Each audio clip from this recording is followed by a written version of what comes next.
Alors là, tel qu'on le voit, là, on dirait qu'il y a un voile d'or dessus, tellement ça brille, tellement c'est luisant, super relief, le jaune d'œuf, pareil, qui est une couleur orange, ça te donne envie, c'est appétant. Là. Ah ouais, on a envie de taper dedans. Là. Salut, c'est Philippe Etchebest pour le breakdown de GQ.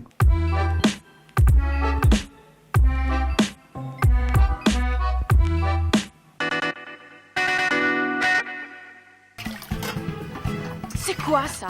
On range son poste de travail. Au moment du coup de feu, tu feras comment? Un plan de travail encombré, ça casse le rythme, les commandes s'accumulent et c'est la cata. Ça, ce sont les règles élémentaires, ranger son poste de travail. Et je le dis assez souvent d'ailleurs dans Objectif Top Chef ou dans Top Chef. Hein, chaque candidat range ton poste de travail, il faut que ce soit clair. Si ton poste est clair, tu seras clair dans ta tête et tu seras plus efficace. Donc en cuisine, c'est pareil, bien sûr. Tu crois que c'est un petit boulot tranquille, c'est ça? Comme maman dans sa cuisine? Mais maman n'a jamais eu à affronter le coup de feu quand les commandes se mettent à pleuvoir, que chaque plat est différent, plus ou moins compliqué, que les cuissons sont différentes, qu'il faut que les assiettes arrivent sur la table exactement en même temps, chaudes et irréprochables. Chaque seconde compte. Linguine, il débute en cuisine, donc il faut quand même lui laisser le temps. Je trouve qu'elle est un peu dure, la chef, lui laisser le temps d'apprendre et de s'exercer. Mais c'est vrai qu'on se doit d'aller très vite toujours en cuisine. Un cuisinier a des gestes vifs, couteau, ustensiles brûlants. En ramenant les bras près du corps, tu minimises les risques de blessures et tes manches restent immaculées. La tenue vestimentaire est très importante en cuisine. Hein. Le tablier, la veste, les manches retroussées, le torchon d'ailleurs. Elle le dit pas, mais toujours le torchon au tablier, c'est important pour pouvoir prendre une casserole chaude ou pour vite fait donner un petit coup sur le poste de travail. Et pour limiter les accidents, c'est vrai que les manches courtes en cuisine, par exemple, c'est pas très bon parce qu'on peut facilement se brûler les avant-bras. Alors en cuisine aussi, il y a un truc, c'est que là je vois les boutons, vraiment des boutons, alors ça peut être des pressions ou alors des boutons, ce qu'on appelle les tout petits boutons là. C'est un moyen de pouvoir, en cas de brûlure ou si quelqu'un se verse un liquide très chaud dessus, c'est pouvoir enlever la veste rapidement. J'ai déjà assisté à des accidents. Le cuisinier était accroupi, il chopait quelque chose dans le frigo et le fond de veau est tombé sur son dos. Alors le fond de veau, en plus, c'est un élément liquide qui est très chaud, mais en plus c'est gélatineux, donc ça colle. Et il a pris tout le fond de veau bouillant sur le dos. Ça a été assez grave, c'est une grosse brûlure. Il y a un style, Gusto. Tu verras, dans une recette de Gusto, il y a toujours un élément inattendu. Je te montrerai. J'ai appris par cœur toutes ces recettes. Alors là, elle fait une erreur quand même. Hein. Je suis désolé. Elle donne des leçons, mais ils sont en train de décosser les petits pois et elle met les coches de petits pois sur le plan de travail. Normalement, elle devrait les mettre dans un récipient. À quoi reconnaît-on qu'un pain est bon sans le goûter? Ni à l'aspect, ni à l'odeur, mais au son que produit la croûte.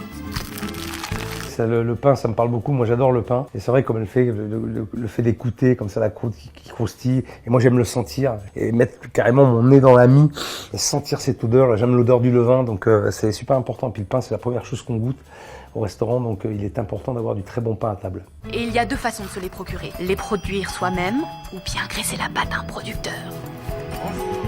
Voilà, les meilleurs restaurants ont le premier choix. Le fait de travailler avec quelqu'un d'autre permet aussi d'évoluer soi-même et aussi de faire évoluer les gens avec qui on travaille parce qu'on peut leur apporter des idées. Moi, je l'ai connu ça avec le caviar à l'époque en Aquitaine quand ça a commencé à se développer, c'est en 95, donc c'est pas d'aujourd'hui. Et je travaillais avec Claudia Boucher, qui était une femme super, qui avait lancé le caviar d'Aquitaine. Et la première fois que je l'ai goûté, il n'était pas très bon, il était même mauvais, il était vaseux. Je l'avais dit et on a travaillé ensemble. Alors je commençais moi aussi comme chef de cuisine, donc j'étais pas non plus très bon. Je débutais et on a évolué ensemble justement et c'était bien d'échanger par rapport à mon goût, à mon idée aussi que je pouvais avoir de ce produit-là et ça a été une super belle expérience. On a travaillé très longtemps ensemble. Ah bien sûr, il y a un attachement, il y a une fidélité. Moi je suis très fidèle avec mes fournisseurs. J'ai un fournisseur de pigeons, c'est Madame Le Guen, avec qui je travaille depuis 95. D'ailleurs je fais un plat à Maison Nouvelle qui s'appelle Pigeon 95. Ne joue jamais aux cartes avec Pompidou. Il est interdit de casino à Las Vegas et à Monte Carlo. Larousse a fait du trafic d'armes pour un mouvement de résistance. De résistance à quoi? Il peut pas le dire. Apparemment, ils n'ont pas gagné. Ouais, alors c'est marrant ce qu'elle dit parce que c'est vrai que on a des parcours de vie qui sont dans nos métiers qui sont très différents. On peut recevoir, et moi j'en ai fait beaucoup l'expérience et j'adore ça d'ailleurs. J'ai un exemple encore qui est assez récent, qui a 3 ans déjà, mais c'était un cuisinier qui s'appelait Chabi, qui est du Pays Basque, qui était ingénieur dans le bâtiment et qui a voulu changer de voie. Et je l'ai pris avec moi sous les recommandations d'un ami cuisinier, d'un ami chef. Il n'avait aucune expérience, très peu. Et en même pas 2 ans, il est passé de statut de commis à seconde cuisine, parce qu'il avait l'intelligence, ça compte beaucoup, l'envie, qui était énorme. Et aujourd'hui, il est chef de restaurant familial qu'il a repris, en fait, il a repris l'entreprise familiale. Le test en cuisine, savoir comment, et c'est con, mais c'est un truc hyper basique, il faut savoir comment un cuisinier tient bien son couteau, et à la maîtrise un peu du geste, c'est de lui faire de la ciboulette ciselée. Tout le monde fait de la ciboulette ciselée quand il arrive en cuisine. Et là, tu vois, si le mec, il a le geste, il a le coup, la tenue du couteau, c'est le prolongement de la main, le couteau. Le camion réfrigéré a été débranché. C'est sûr. La viande adoubée. Oh putain. Là, on est mal. Comment il doit gérer les problèmes du quotidien, des réceptions, les clients, le personnel, les extras. C'est un truc de dingue. Et en même temps, c'est la vraie vie, quoi. C'est le quotidien et les problèmes qu'on peut rencontrer en restaurant, mais aussi surtout sur les services traiteurs. Alors Adèle m'a dit que vous avez de l'expérience. Oui, vite fait. Vite fait, c'est-à-dire rapide, quoi. Vous voulez dire dans la restauration rapide? Oui, voilà. C'est les services traiteurs. Moi, j'en ai fait du travail en traiteur. J'ai eu la chance d'en faire et c'est bien parce que là, pour le coup, t'apprends à te démerder, à trouver des solutions dans des conditions extrêmes. T'es pas chez toi, t'es pas dans une vraie cuisine. Il faut que tu t'adaptes. En fait, celui qui veut pas mettre de costume, bah, y a aucun souci. Aucun. Il va au vestiaire, il prend ses petites affaires et puis il rentre chez lui avec ses petits pieds. Et la façon d'aborder les choses de Bakri, le détachement qu'il peut avoir, le recul, c'est extraordinaire. Et le mec, il est au fond du gouffre parce qu'il est surendetté, enfin, il sait pas comment il va s'en sortir. Et en même temps, il gère tous les problèmes du quotidien, en plus des siens. Et c'est ça aussi le métier de restaurateur, en fait. C'est en ça que ça peut être un métier difficile quand on est patron.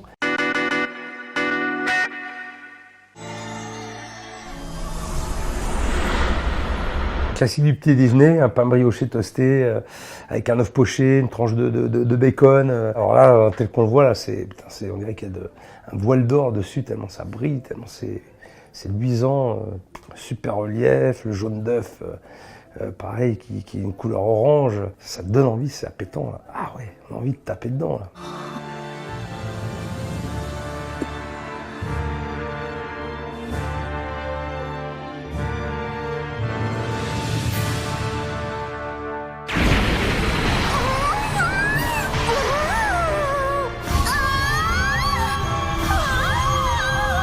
La violence émotionnelle, c'est quand même un petit peu exagéré, je trouve. Alors c'est vrai qu'on peut avoir des vraies sensations gustatives. Moi, j'ai vu des gens pleurer, qui me disent qu'ils ont pleuré en goûtant un plat, voilà, ils ont eu une émotion. Mais là, on sent que ils ont été forts quand même sur le truc. Hein.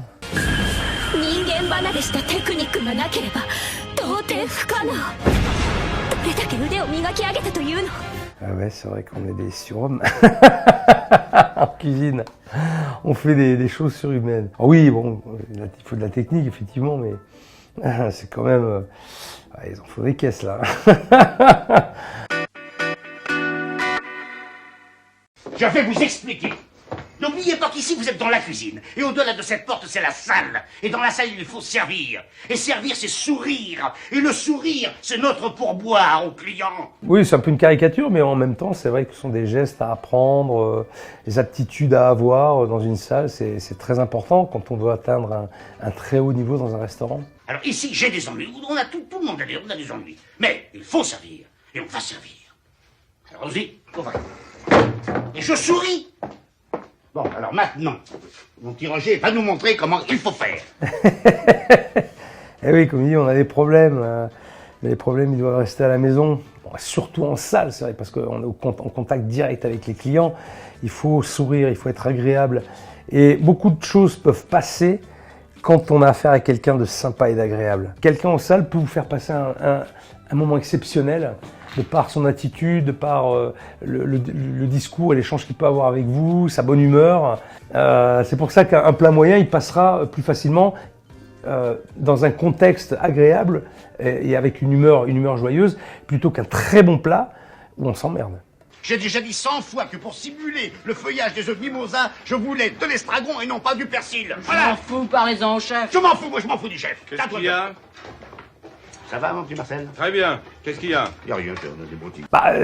C'est qui a raison, dans la mesure où le chef a décidé que dans l'œuf mimosa, effectivement, c'était du persil, on met du persil. Je pense qu'il est important aussi d'avoir un échange avec la salle, parfois même sur des plats, sur des recettes, par rapport au retour qu'on peut avoir. Moi, dans ma cuisine, que ce soit à la brasserie, au 4e mur, ou à Maison Nouvelle, au restaurant gastronomique, ou même à la table d'hôte, tout le monde participe, c'est-à-dire que les plats ils sont goûtés par tout le monde. Chacun peut avoir son petit commentaire, on peut en tenir compte ou pas, ça dépend, mais en tout cas c'est bien d'échanger. Et vous, ça va, mon petit Marcel? Très très bien. Tant mieux. Beaucoup trop de monde dans cette cuisine, vous pouvez pas? Ah oui. Il faut que j'aille là-bas. Ah ben là de ce que je vois, en tout cas, tout le monde a la toque, tout le monde est bien habillé, bien propre, tour de cou, c'est nickel. Il y a du monde, chacun a l'air d'être à sa place.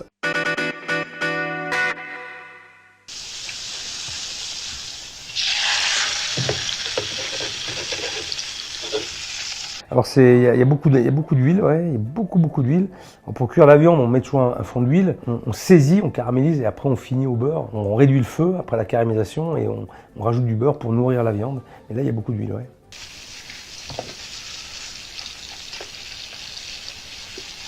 Mais je sais pas ce qu'il met dessus, mais en tout cas, avant de mettre quelque chose sur la viande, il aurait fallu la retourner et la poser, si des échalotes ou je sais pas, ou de l'oignon. Ce qu'on fait à Bordeaux, c'est entrecôte bordelaise, voilà, c'est avec ces échalotes comme ça, à cru, mais qu'on finit de cuire un peu sur les sarments de vigne. Mais il faut que les deux faces soient colorées et on met l'échalote sur la partie colorée. Là, elle est crue, donc il aurait dû la retourner avant. Beurre. Allons. Beurre. Ah oui, c'est du beurre. Ça? Oui, allez. Papa. Il n'y a pas de papa. C'est là, exactement. C'est là que le tour est assis. Ça suffit. Mais non, mais il fait n'importe quoi en plus. Là. La quantité de beurre est énorme et puis il met par-dessus. Une fois de plus, la poêle, elle prend juste la pièce de viande.